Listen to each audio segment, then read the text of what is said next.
бахшида ба рӯзи президенти ҷумҳурии Тоҷикистон ва 29-умин солгарди иҷлосияи 16-уми тақдирсози шӯрои олии ҷумҳурии Тоҷикистон дар қатори дигар шаҳру ноҳияҳои кишвар дар ноҳияи восеъ ҷамъомади тантанавӣ доир гардид. Ин чорабинӣ бо намоиши китобҳои президенти ҷумҳурии Тоҷикистон муҳтарам Эмомалӣ Раҳмон оғоз ёфт.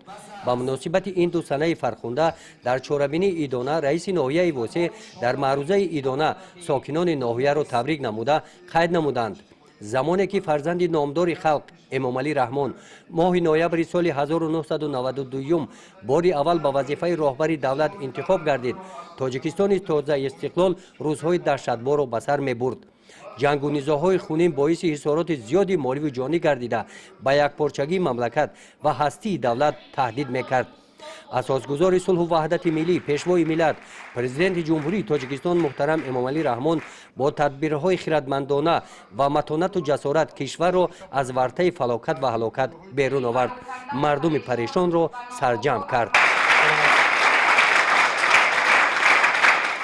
дар чорабинии Идона бахшида ба рӯзи президенти ҷумҳурии Тоҷикистон ҳамчунин роҳбари бахши сабти асноди ҳолати шаҳрвандӣ вазорати адлияи ҷумҳурии Тоҷикистон дар ноҳияи восеъ муаллими муассисаи таҳсилоти миёнаи умумии рақами 10 аз маркази ноҳия баромад намуда қайд карданд ки маҳз дар ҳамин иҷлосия як силсила тағйиру иловаҳо ба конститутсияи амалкунандаи он вақтаи Тоҷикистон ворид карда шуданд ки аз як тараф мутобиқ ба талаботи замони нав буда, аз ҷониби дигар барои таҳияи лоиҳаи конститутсияи нави Тоҷикистон замина гузошт.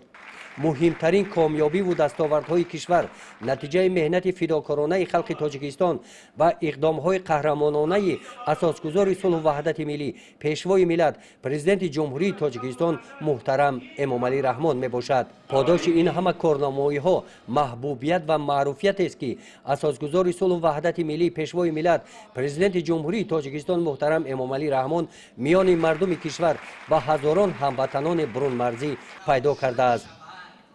дар қисмати фарҳангии чорабинӣ кормандони бахши фарҳанги ноҳия бо барномаи идонаи консертӣ баромад намуданд.